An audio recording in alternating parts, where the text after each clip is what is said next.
Welcome, pudding people, to another episode of Everybody Loves Pudding. We have a fantastic episode for you today. We have a guest that has agreed to speak with us in a number of different industries. This person has participated that we find just fascinating. She has been a model. She has been an actress. She's been a stunt woman. She has a unique comedic funny bone. We have the joy to speak with Cody Renee Cameron today. Hi, thank you so much for having me. Oh, it is an absolute pleasure. I have to start off this interview with a very specific question. Who wrote your IMDb profile? Did you write that? So it says that the author is Cheeto Cameron, which is my dog. So she wrote it, and that's the story I'm sticking to. I have to say that the number of particularly I don't want to say bland, but very serviceable but simple things that you find on most of those websites are, it just kind of starts to put you to sleep. And then when I saw yours, like, oh, this person actually has a good sense of humor and knows what to do with it. Yeah, I also have to apologize because it's a pudding podcast and I am eating yogurt right now, so I feel like I'm cheating on you. Oh, not at all, not at all. We just like to spread joy, and most people love pudding, so why not? It's true. I like chocolate pudding a lot. So, how did you get into the industry? Did you start with modeling? Yeah, so I was like a super ugly duckling growing up, and I remember looking at Christina Aguilera in Maxim when I was like really young, and I didn't know what the word sexy meant, but I was I want to do that. And then I like kind of started to get hotter in college. I worked at Hooters, and then I got scouted for Playboy while I was working at Hooters, and that was kind of the beginning of it all. So, when you say you got scouted at Hooters, what does that mean? You know, a dude comes in to get a hamburger and goes, "Hey, you, not you two over there, just you." Basically, he gave me a card. I was like, oh my gosh, this is so cliche. I'm sure you just use this to pick up on ladies. And he's like, I swear. He's like, I went to the University of Illinois. I'm just back here for a football game. Like, I'm a photographer in Chicago. And I was like, yeah, whatever. And then the next day I went and shot with him. And then the next day I got a call and I was working at Hooters at the time. And they're like, we want you. And I was like, ah! And I was so scared because I never like shot naked before or anything. Well, and that is something that I kind of wanted to touch on because we were speaking just briefly before we recorded, and I was mentioning that we've had the absolute pleasure to talk to so many people in so many diverse backgrounds, and in each of their backgrounds, there's a certain aspect of what they do that requires courage, and it just I always wondered whenever you do modeling, you always have to have a certain amount of courage and you're always bearing a part of yourself. But when you're in that particular situation where you're bearing everything, how do you get into a mental space to where it's like, hey, this makes sense. I'm doing this and this is going to be awesome. I was definitely terrified in the beginning. And in the audition shoot, right? So like also I'm not getting paid for this. These pictures are going nowhere. I'm literally in this dude's apartment in Chicago that I just met. I'm like a vibe person. I just feel like I was like, I got a good vibe. This is it. And he was like teaching me all these things. Like had my top down and I was like laying on his couch and he's like, oh, your nipples need to be hard. He gave me a cold Coke can and he's like, and I'm like, is this guy doing some weird fetish thing? Like, I don't know. And now as an experienced model, I do know like, so if you're like your boobs look perkier and it's much more like photogenic and all these things. But at the time I was like, okay. And then he had this squirt bottle. Like I was like some cat getting in trouble. And it's like glycerin and like a little bit of oil. And it just gives you a lot of texture. And he like was spraying it on me and I was so cold. And I just remember thinking like, what, I'm going to get murdered. Like, where's the machete? What's happening? But I like the cool thing about photos is you can be terrified, terrified, terrified, sexy, and back to terrified. You just have to look good for that 1 second. And wow, the pictures were phenomenal. Obviously, Playboy wanted me. So that was just like the beginning of kind of exploring that. And I don't even know that I got all the way naked. I think I was just in my underwear, which was again, enough for me at the time. But Yeah. now, I mean, now, okay, so then I got used to being naked, right? Now I'm like, I could, clothes are weird. Like, I would rather be naked. But then when I moved into the acting thing, being emotionally vulnerable was so hard. Whereas, like, other girls are like, oh, I can do that. But getting naked, that's so scary. And I'm like, no, girl, get me naked. But like, don't ask me about my feelings, you know? Well, and it seems like looking at your repertoire going into the film side of things that I don't want to say typecast, but they definitely saw us like, okay, here's somebody that's clearly very attractive and is able to be in this particular situation. Does it feel like that's kind of like, okay, this is the type of person you need for this role? Or were you given opportunities to like, let's grow into a slightly different direction to, because I mean, I see that you've had some improv experience as well. Did they give you a chance to kind of try and be funny in some of these roles too? Yeah. So when you start out, you're kind of just taking whatever you can get, and people are just basing everything off photos. And then as you start to get more footage of yourself, as people start to know you in the industry, like, you know, you get a lot more opportunities and a lot more room to play. And I can't tell you how many times I've been on a set and then started to meet people and started to perform. And then people are like, oh my God, you're actually really funny, or you're actually really smart. And then, which, you know, it's kind of like a weird insult, like wrapped in a compliment or whatever, Right. but, Right. or more of a compliment wrapped in an insult. But, you know, they mean it well. But I've had a lot of people add to my role or rewrite it. Like, I was supposed to be like a slutty stripper on this pilot, and they ended up reshooting it, and so they rewrote my role to where I was like the mechanic chick, like I'm like fixing the stripper pole, and I get to ride my motorcycle to work. So they like just completely rewrote it for me, and I was like, this is amazing. I feel like that is something that can happen a lot on television shows, especially that you're trying to make something happen, and you have kind of this general idea of how you want it to go, and then just something kind of sparks, and you're able to make something out of it. Now you're a huge motorcycle enthusiast. What is Yeah. what is your favorite bike? Well, mine, obviously. um, I have a lowrider Sportster, and she's got pink flames on her. And I'm actually just a little sweaty because I was outside trying to install my sissy bar because I'm going to Babes Ride Out this weekend. It's an all female motorcycle ride and camp out. So it's like, it's so fun. Last year was my first year and I had a blast, but yeah, man, motorcycles, that has a big piece of my heart. Motorcycles, horses, I'm an adrenaline junkie. Okay, so for those of us that are not motorcycle enthusiasts, what is a sissy bar? Oh, okay. So a sissy bar is like that thing you would see sticking up on the back where people might have like their luggage wrapped around. Ah, So yeah, it can actually. So I had to buy a basic one because I needed it here by a certain time. But there's this welder who does Playboy like bunnies within the sissy bar, and so I'm gonna custom order one of those. I'm so excited. nice. Now I know I'm going to get flack. My brother-in-law is huge into motorcycles, and I'm probably going to get smacked in the back of the head when I see him next. But had to ask. Had to ask. So okay, so you've managed to carve out a certain amount of experience within modeling, and you're transitioning in to the world of acting. What was the most interesting or potentially difficult challenge moving from the one area to the other? Oh. So I stepped into my first acting class, right? Because I was like, okay, you know, let's start to learn the craft. Because everyone also just thinks like, oh, acting, it's so easy. You just get up there and say lines. No, let me tell you, I was one of those people. I was like, this is gonna be so easy. Like, I love to perform.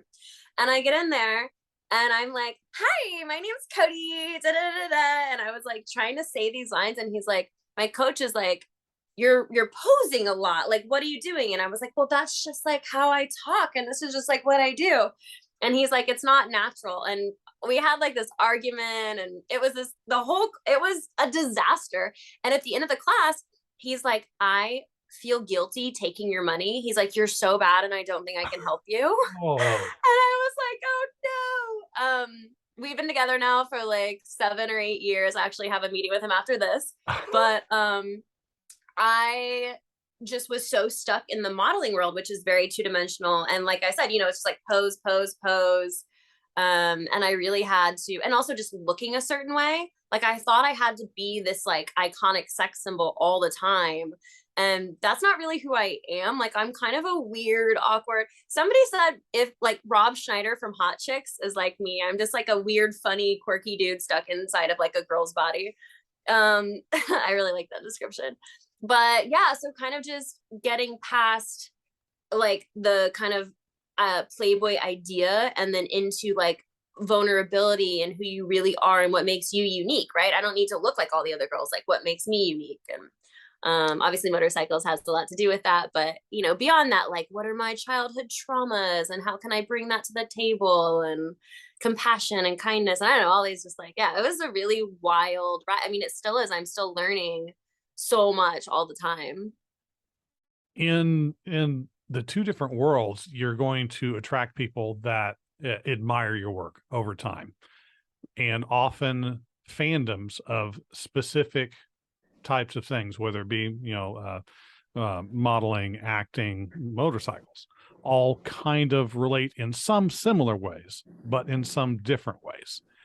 In your interactions with people that have found your work to be interesting, what do you feel is, maybe, are there any differences that you've kind of run into of people that have come up to you and it's like, man, I really loved your work in X show or X movie, versus, man, the spread in this particular issue was just amazing? Do you find any peculiarities between the different worlds of fans? Yeah, I feel like there are the people that just like want to see me like naked and want to see me do like raunchy stuff, right? And they like egg you on to do that. And then there's like the more like highbrow fans who are like, oh, like you don't have to take your clothes off, like you're so funny, you're so smart, and like I just want to like see more of that. But it's really the whole arc. Like there's people that just like you should do porn, and then there's people that like, why are you not on the next, why are you not a soap opera star or whatever? And you're just like, I mean, that's crazy. So Well, I know there are a lot of individuals that have tried to cross over from one direction or another. I know I always, just out of in interest, because I have an interest in the history of film and television, and where people come from that create the things. And so you'll see people like a number of years ago, Tracy Lords crossed over from the adult industry into the Hollywood industry, and I followed that progression with specific interest because she was in the one industry for so long. It's like, okay, so how is her career going to progress? Have you found any instances where you've gotten inspiration from somebody that's gone from one industry to acting, that has kind of given you something just like, oh, that's what I should do? ooh, I love that question. First of all, let me plug a movie because Tracy Lords and I have a movie coming out soon. Oh, Um, it's called Waking Up Dead. So that was really cool. Just like I don't have a scene with her, but like to be in the realm of like Tracy Lords, and that was just like really awesome. Like I have mad respect for her. Um, I always really liked like Jenna McCarthy, right? Like she can be like sexy and fun, but also super talented, super smart. Um, Taryn Manning is another one that like I love, that she like plays like these like hooker drug addicts, but she's so smart and goes so in depth with everything. And yeah, those are a couple of people. I also just I love all like the classic 90s actresses like Drew Barrymore and Cameron Diaz, and there's definitely like a special place in my heart. Scarlett Johansson, oh my gosh, from Lost in Translation, like being the girlfriend, and then also Charlize Theron, right? It's like these girls that were the girlfriend of the right. star into now they're these like badass action boss ass producer women. I'm obsessed. I definitely like see that arc for myself. So some women are scared of getting older. I'm like, get me to my late 40s. Let's fast forward. I No, like it. Now, you actually have at least one small thing in common with Tracy Lords, in the sense that you have each been in a movie based on a comic book. Now, Tracy Lords was in Blade back in the day. But do you know which film that you were in that was based on a comic book? Of course, Officer Down. Excellent. Did you know that going in, or did you find that out afterwards? That was a role where I think the another girl had been cast and she like bowed out the day before, and so I was kind of like thrown into that. But I think Sean Crahan was the director from Insane Clown Posse, which what an amazing experience. But everyone was like so stoked about it, so they were talking a lot about it, like, oh, this is based on this. So I knew. And then watching it, obviously, you can tell that it's well, it makes sense that it's based on a comic book. Right. Now, Yeah. were you a fan at all of comics before this? Did it possibly change your perception about the media after you had the chance to have this experience? I can't say that I have a ton of experience with comics. I always love like Catwoman.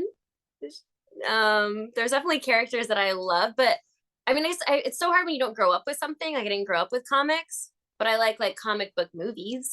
Oh yeah. So yeah. It's become a lot more accessible than it used to be. If you had your choice, the dream of dreams, you were going to be cast in the MCU at some point as a character, or if DC ever gets its stuff together and puts out a good universe, they were to cast you, what would be your dream character that you would want to portray? Okay, wait. Is Barbed Wire in those worlds with Pamela Indeed, Anderson? indeed. Yes, give me a remake of Barbed Wire.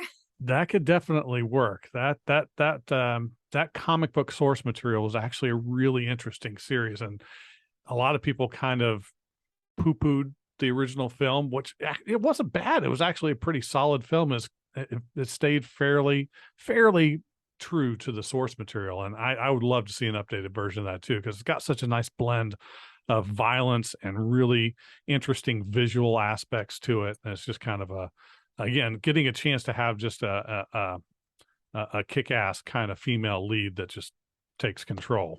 Yeah, and then what? Black Widow also rides a motorcycle, right? Are Yes. those the only two? Are there any others? Oh, they're that ride motorcycles. Yeah, and then I Uh, guess Catwoman now, so she rides a motorcycle or has. Basically, most of the comic characters that are not going to be flying are going to have some form of transportation. So I assume so. But like a lot of the Bat family. So if you go with like Batgirl or something like that, there's going to be, Ooh, okay. and they haven't put together. Well, okay, let me rephrase that. They were going to put together a Batgirl movie, but it disappeared. Yeah, like off, just wiped off the face of the planet. Yes, it was going to come out, and then Warner Brothers decided it was not going to come out. I know. They're like, oh, here's like millions of dollars. We're just gonna put it in the trash can. So weird. Yeah, I don't quite get that. That's the political part of what we do is just so wild. So crazy. I'm not sure if that was politics or if that was what somebody thought was a shrewd financial decision to get a tax write-off or something of that nature, Oh, because they yeah. shelved a lot of Yeah. projects. And Yeah. so there are, let's say, a few 100,000 fans that are slightly upset. A couple people. just a few. But what's not upsetting? Going onto your favorite website to get a chance to see what's coming up. Like on our website, everybody loves pudding, right? You just go onto the website, you can see our upcoming episodes, you can see the scores that we've done for the movie reviews, you can see all of the people that we have interviewed and go right to their interviews. In fact, this fabulous lady will be up there right as soon as her episode airs. We have the ultimate comic movie database. Every film based on a comic strip or a comic book, you can find out the information about it. Or if you're a little more into the morbid, like I can be on occasion, you can check out the pop culture death counts and find out exactly how many people died on screen in any given television show or movie that we decided to count. Now, that's us. And a lot of our listeners already know where to find us, but not everyone knows where to find you. If we wanted to follow you, what are the best places that we can go to? So all of my social media is hey, it's Cody, CODEE, because I also have I had like a rap song come out and my rapper name was Code E. I like Now it's just confusing because everyone's like, that's not how you spell your name. I'm like, I know, but yeah, I have, a website. I've got the Instagram, the TikTok, the exclusive site where you can come chat with me. It's all, hey, it's Cody. nice. Yeah. So, okay, so back to the film industry. I seem to notice a bit of a pattern on the types of films that you tend to be in. A lot of times we get some of the really fun, cheesy horror or horror adjacent films. Are you a fan of horror films yourself? Okay. So as a kid, no. But as an adult, because I have been in so many of them now, I have a subscription to Full Moon now, and I'm just like in my free time watching them. I just watched Head of the Family, and I definitely have this appreciation for campy, kitschy horror now, especially like knowing how it's made and what goes into it, and you know, indie films versus like the big network things, and how we don't have a lot of red tape, and so you're literally just making what you love, as opposed to like having to get permission from some higher up with zero creativity. And I'm just like starting to really like, every day I fall in love with what I do more and more. And I associate produce for Full Moon now. So I get to be involved in the casting and all of like the production stuff, and I definitely see like a lot of that in my future as well.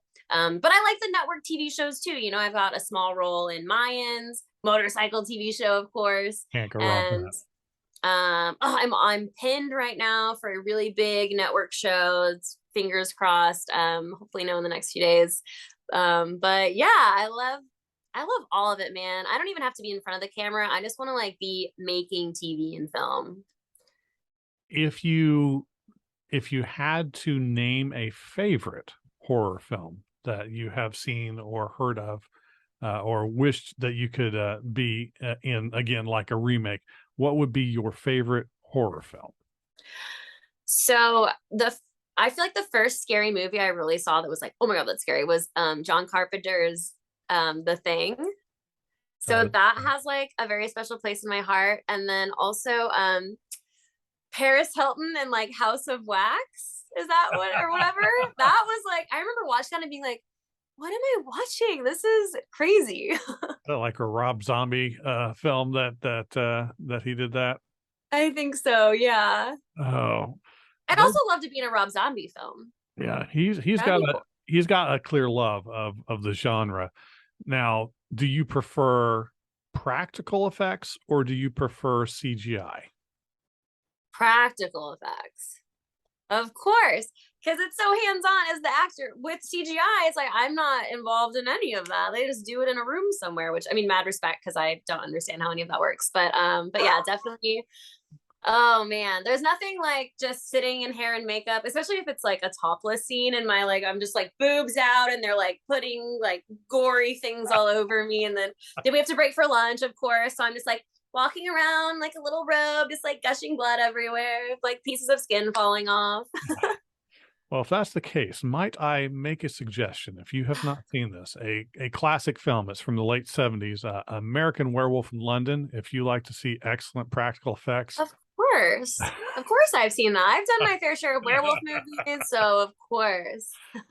that is fantastic.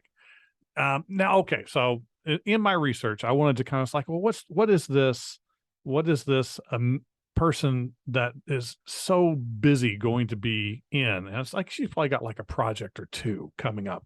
You have been incredibly busy, at least according to IMDb. You have a ton of stuff either that's done or coming out very shortly.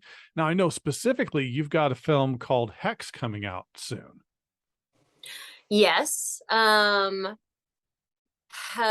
think that actually might already be out. Did it hit? I've lost track because it got pushed back. Yeah. That one we filmed a really long time ago, so I'm not exactly sure. First it'd be hard to keep track of them all. But that was really fun. That was like there was a skydiving scene and stuff. I mean, this is like a skydiving movie, a skydiving horror. So if you're afraid of heights, watch out. Yeah, Um, that looks like it could be a lot of fun. We actually talked to Kayla Adams not too long ago about that film specifically. oh, Are you awesome. Are you in a large chunk of it? Do you have a smaller role? No, What? I have a small role in that one. Oh, okay. That Yeah. Did you get a chance to actually get into the whole harnessing equipment and go through the whole uh to get the full experience of jumping out of a plane? So my scenes weren't filmed in the air, but we were in an airplane on the ground, like pretending to be in the air. And we did get to like jump out onto like a blow up mattress kind of thing, which was really fun. Did you say again, do it again? Okay.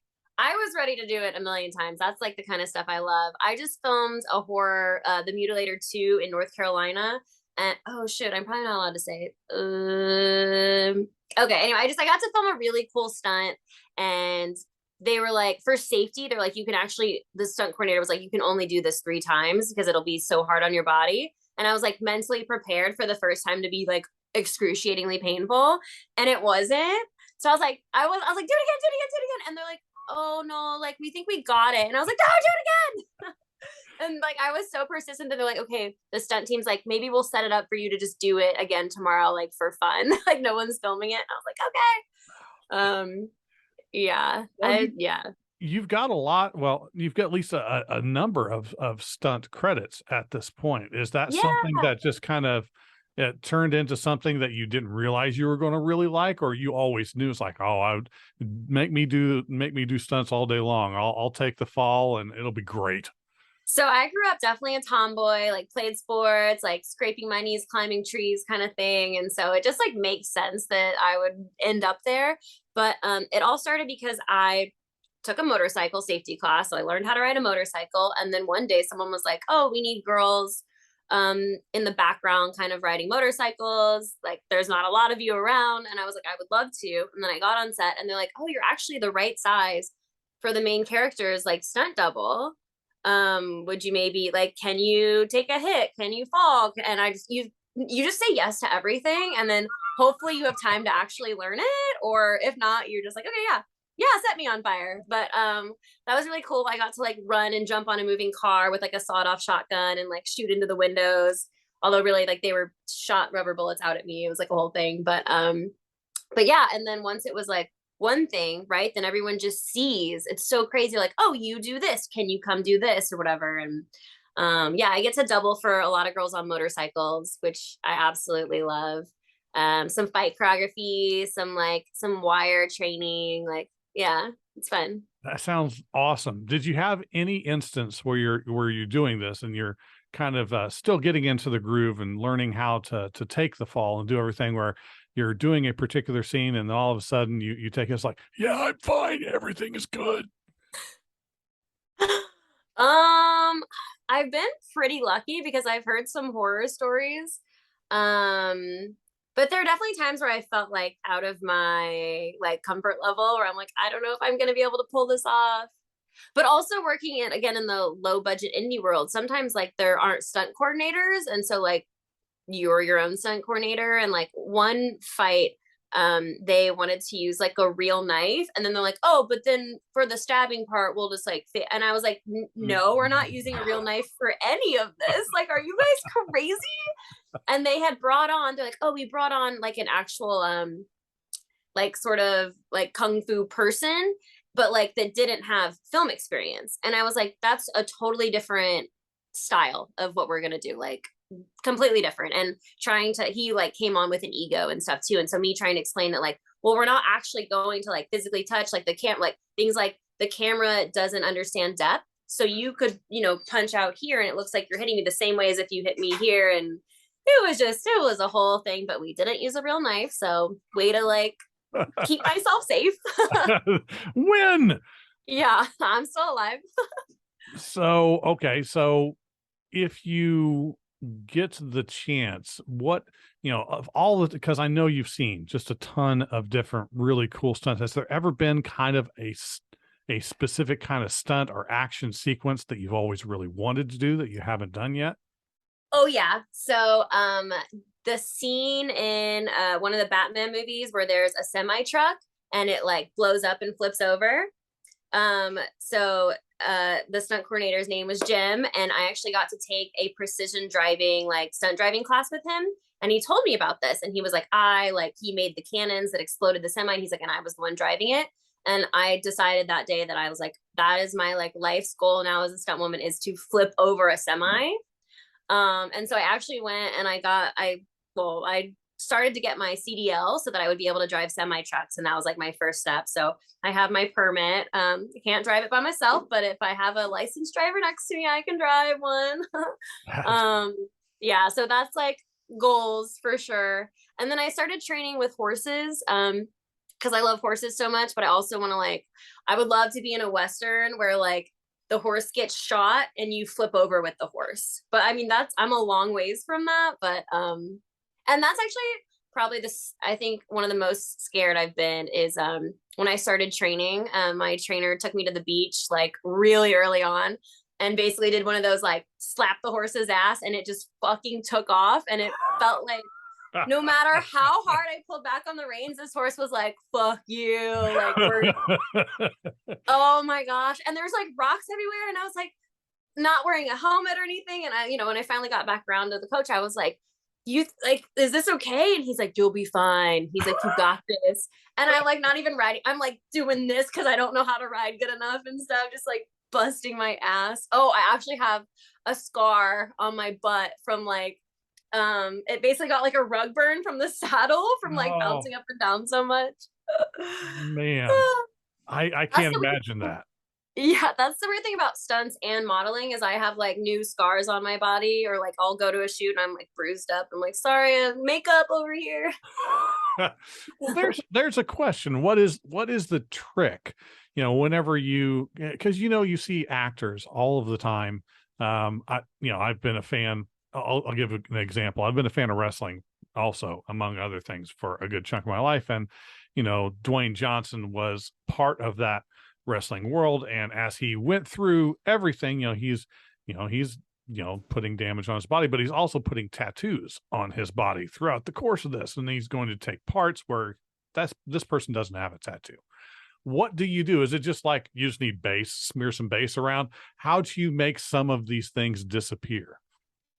Yeah, I mean, makeup people are wizards, first of all. I don't know where they go to school, but it is magical. And yeah, I mean, that's why I have no tattoos, because in the beginning, starting out, that's very frowned upon. And the industry is changing now too and stuff, but just because it is going to take more time and it's easier to put a tattoo on somebody than it is to take one off. And I've kind of just stuck with that. But as you get more well known and whatever, like Angelina Jolie's got all sorts of tats and everything. But yeah, makeup is magical. What is the longest that you have had to be in the makeup chair prepping for a specific role? So the Neon Demon, I was a corpse, and I had full body, like kind of like that, like veiny looking, like, I've been dead for a couple days, and I had a full autopsy scar. And then I also had glam hair and makeup as if I had been done up in the morgue or whatever. So that was a couple hours in the beginning and then a couple hours at the end to take it all off. That was like really crazy. And then for the Devil's Junction, I think is what it ended up being named. It was originally called Handy Dandy. I get melted in a gas chamber. And so I had this like full face prosthetic. And then like it was so weird. They put tubes here and then they squirted out red and like greenish applesauce as if that was like my skin color melting. And then they took a blow dryer and blowed it so that it would look like the gas was like melting my face. That was a lot. That was a lot. We couldn't breathe. I couldn't see. I had applesauce in my fake eyelashes. And that sounds grueling. Yeah, it'll make you. I hope you're not eating because it'll make you lose your appetite. Well, not for applesauce. Now I could go with a get me some Mott's stat. So okay, you've had these experiences now. You've been around not only the acting side, you've done the stunt work, you've done some production. What is your either your favorite part of the creation process that you've already done, or something that you maybe have not participated in that you have always wanted to do. Ooh. Well, I think that my ideal role would be, did you ever see New Girl? I did. Okay, so I love like a dramedy, but like being the quirky best friend, because when you're the lead character, you like carry the storyline and like you have a lot of responsibility.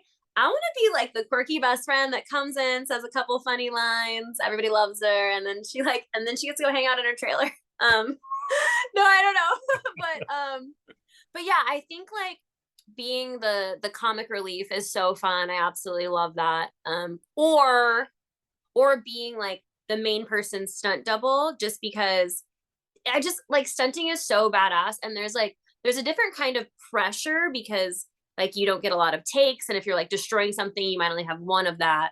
But there's just like this hyper focus, and like you're there to do a job, and your safety's involved, and it's just so different than stepping on as the actor, and your responsibility as the actor to like show emotion.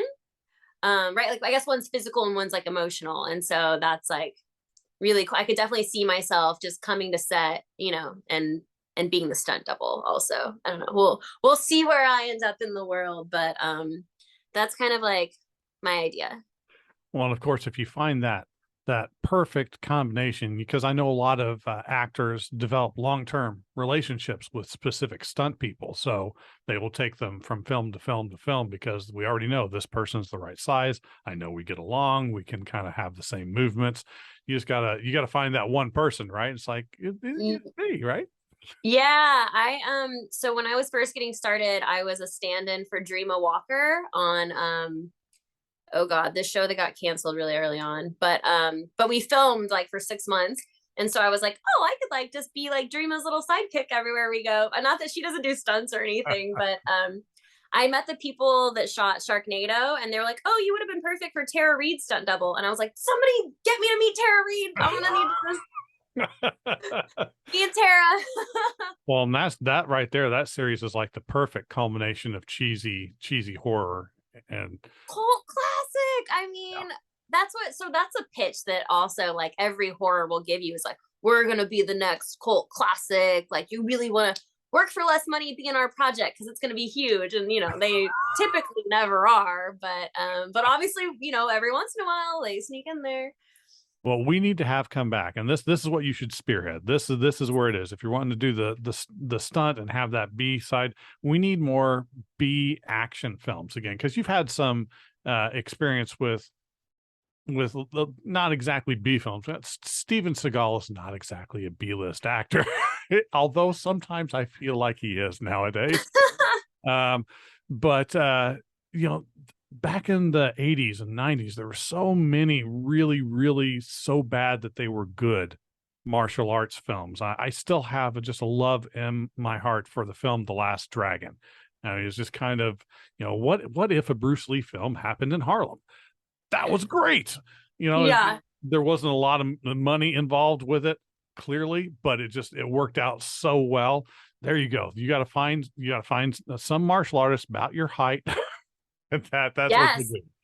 I have a friend actually, and so my acting coach has really been pushing me to like make my own content that's different than what you see me in, obviously, because it's a little pigeonholed, over there on my IMDb. So I know I want it to be with motorcycles, so I just have this vision of like pulling up to like a dark, seedy bar in the desert on my motorcycle, and I walk in, and then it's gonna have vampire vibes, and there's gonna be a sexy fight scene, very dramatic. And yeah, I'm already like, I got my martial arts friend. He's gonna choreograph it and be in it. And then, they'll have like a plot. But that's like really just what I want to see and do, is like motorcycle, vampire fight, sexy, boom. I like it. Well, as we come to the end of time together, I have to ask, what projects coming up should we keep an eye out for you so that we can see the next step of awesomeness that you have to offer? Yes. So I just shot a movie called Porterville. I mean, it'll probably take a year to come out, but keep your eye out for that. I play a hooker, shocker. A hooker. But I have a lot of lines in that one, and there's some like really fun scenes. I can't give away much more than that, but yes. And then next month I will be shooting a sequel to Trophy Heads that Full Moon did. Nice. But instead of Scream Queens, the killer will be going after influencers. So I like it. I like it. There's a lot. There needs to be some thinning. That way my audience can grow while everybody else decreases. exactly. It'll be sexy, it'll be funny, heads will be rolling, hint hint. And yeah, and there's a pilot called Boned.